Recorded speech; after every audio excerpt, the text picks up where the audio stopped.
The Annulus. Journey into the unknown. Through the vortex. Y. Sengyoung. Copyright at 2020 Y. Sengyoung. All rights reserved. The characters and events portrayed in this book are fictitious. Any similarity to real persons, living or dead, is coincidental and not intended by the author. No part of this book may be reproduced, or stored in a retrieval system, or transmitted in any form or by any means, electronic, mechanical, photocopying, recording, or otherwise, without express written permission of the publisher. Chapter 18. Humans, Helicians, and the Gods. The reality of their predicament began to dawn on Anne. Not only do they have no idea where they are, they were trapped by some containment barrier with no communications with Earth, and the members of Team Earth, including Ken, have gone beyond the containment barrier and are incommunicado.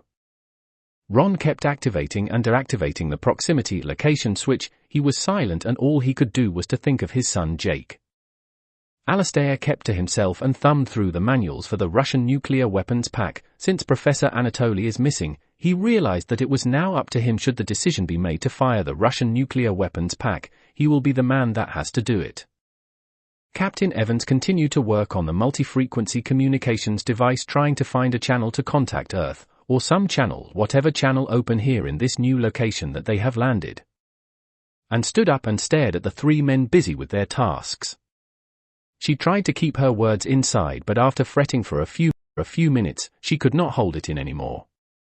And we cannot sit in here and do nothing. Ron, maybe my detector device just cannot get a signal from Jake because we are in the shielded habitat. Captain Evans, I have connected your device to the habitat's antenna system. Its transmission and reception has been enhanced 100-fold at least, and still nothing. Anyway, the Colonel's instructions are to follow the mission objectives to the letter. So, I have my orders. And what are those orders, may I ask? Captain Evans, no, it's on a need-to-know basis and you do not need to know. Anyway, it's still early days yet and the Colonel may still get back in time. Suddenly Captain Evans let out a whoop. Guys, look at the console, the shield is down. I will try to communicate with Team A at once. Ron, connect my location device again to the antenna before they put the shield up again. Captain Evans immediately maneuvered the articulated arm into position and set the controls to transmit and receive wideband audio, video, and homing location signals at the same time broadcast to the Colonel's handheld communicator. Captain Evans, Colonel Owens, Professor Anatoly, come in over. And grab the microphone and press the send button. Ken, this is Anne here. Where are you? Are you safe? Over. Then they waited for a response. This they repeated half a dozen times with no result except just complete silence. And sat back down in the control chair. We are just stuck here in the habitat and with the shield down. I am getting out of this iron tub. Ron, hey, I am getting a signal on my device. Captain Evans, my comms system is picking up signals from this location. I will try to reach command center or the Colonel and you must try to locate your son with your device. Ron, I cannot do that here. I must go out to him now. And we go together. Captain Evans agreed to let them go. Wearing helmets fitted them with wideband sensors and radio frequency-controlled video cameras that will transmit all they witnessed back to the habitat. Captain Evans, I must man the habitat with Alistair. Now I can tell you what my orders are. If Team Ga and now you all are not back here in 12 hours, I have orders to detonate the nuclear devices we have on board and blow this whole place back to Kingdom Come. So, go and get the Colonel and Team A back here. Team A was led through two huge metallic doors into a grand hall. The door was engraved with star-like symbols and on the walls, ceilings, and pillars were embossed symbols of the helix sun. Zakari made the whole group of them bow their heads when they crossed the threshold of the great doors into the Grand Council chamber. Zuriel and Zakari bowed before the assembled council. Zevon stood up and addressed the Council of High Priests sitting on his left and the Science Council on his right. Grand Council of High Priests and esteemed guests from the Science Council led by Chief Scientist Zekon, we have before us our uninvited guests from the planet SOL-3, we are here to decide what judgment to pass on them. Silence fell over all present in the Great Hall. Zevon continued, we understand from the expert advice of Zakari that we cannot spare the energy to activate the portal to return them to their home planet. So, what we do with these intruders? Zuriel stood up to protest, to follow due process, in accordance with the code of conduct of the sun god Helicians enshrined in our scriptures. Every visitor to this great hall shall be granted audience to all who are present. Accordingly, we must grant our visitors an audience. We cannot ignore that they came to our world to communicate with us. They risk their lives to make the journey, and the least we can do is to let them address us here and now. During this exchange, everyone including their guards was focused on Zuriel's big speech. The colonel blinked his eyelids at the sergeant, and they made their move. Colonel pushed away the guard who was by his side, and Sergeant Manning head-butted his guard. Their plan was to seize some weapon or to make a getaway move. Zakari was about to send his men at the colonel and the sergeant when Professor Anatoly held his hand up and spoke, "No, Colonel. We did not come here to fight, we came to speak to the Helicians. Ken Harding, let us have the chance to speak. We come here through unknown dangers, and we should at least have the chance to address the entire Council of High Priests and Science Council of Helicia, or whatever this place is. First, I believe all sentient beings have the survival instinct as their prime motive. For that we on Earth understand your need to save your dying star. But for it is worth, this survival instinct is also what led us to take this dangerous trip here. Professor Anatoly, this survival instinct does not allow you to use your superior technology at the expense of another civilization. Earth will be a dead planet within a rotation of our planet around our star. Mankind will be starved to death in 6 months. More likely, anarchy and chaos will have killed off 90% of our urban populations in less than 3 months. The remainder will die in another 3 more months. Zevon, logic dictates survival of the fittest and most capable. It may not be the most moral thing to do, but we have no choice. If Helios burns up all its AX-1 fuel, it will go to the next step of its decline and expel star mass into the orbit. We already started to evacuate 2 of our planets, Helio 2 and 3 closest to Helios, and move our population to our present location of Helio. Another 50 of your SOL periods, Helio 2 and 3, will be rendered uninhabitable by the extreme heat and radiation from the expanding Helios. A further 100 of your SOL periods, even Helio will be threatened. So, what do you expect Helicians to do to survive? Zuriel, now that we know of the situation on SOL3 caused by our mass transfer entities, our action is in direct conflict with the biotic dictum. This protects the right of survival of all indigenous species. We cannot deny the right of the inhabitants of Sol 3 to live. Ken, your attempts at survival do not justify your actions in culling Earth of all our natural resources. The threat to your survival cannot justify our extinction. Zakari, we just do not have enough starships to move our entire population to another habitable planetary system fast enough. So, we need to save our star Helios, otherwise we are doomed. Ken, why not use your dimensional gate technology then? Zakari, the energy requirements and medical procedures to move billions through dimensional gates will take the energy of 2 of our star Helios' annual output. Professor Anatoly, we on Earth have come close to destruction of our planet through nuclear weapons, and there must be ways we can help you with our nuclear technology. We have learned to use it for power generation to save our world from the warming effects of burning fossil fuels. Zevon, we have banned atomic technology since the dawn of our second age. We destroyed our first planet, Helios 1. The destruction of that planet and our reactors, laboratories, and centers of technology on Helios 1 forced the end the atomic age of Helicia. Now for us Helicians in this third age, we do not wish to have anything to do with nuclear technology. So, we do not need any help from you. Professor Anatoly, so Earth is just going to be stripped clean of resources because you will not take up our offer of help you study if nuclear technology can help save your world. Zevon, you intruders to our star system and planet Helio dare to challenge our basic religious tenets. Atomic technology is banned through the 3 planets Helio, Helio 2 and 3 and will not be mentioned again. Zakari, march them to the detention cells. We have heard enough of their heretical talk. Professor Anatoly, but we can help you develop the ability and knowledge of nuclear technology. It can really help you in your process of mass seeding of your star. Zuriel, I beg permission of the High Council of Priests and Science Council to hear their ideas.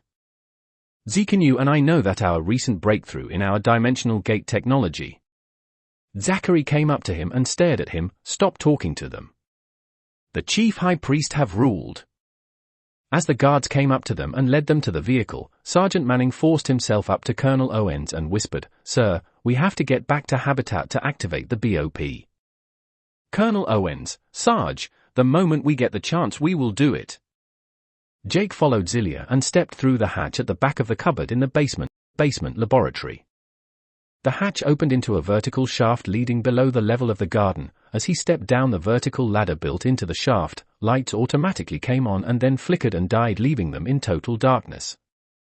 Zillia took Jake's hand as he stepped off the ladder. "Follow me, Jake. I have played in this tunnel for as long as my father built the access to it.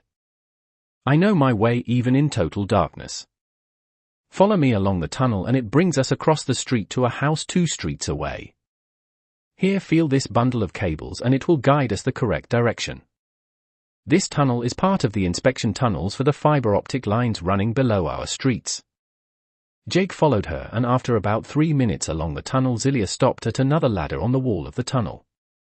"Jake, Zillia, will the temple security guard spot us when we surface?"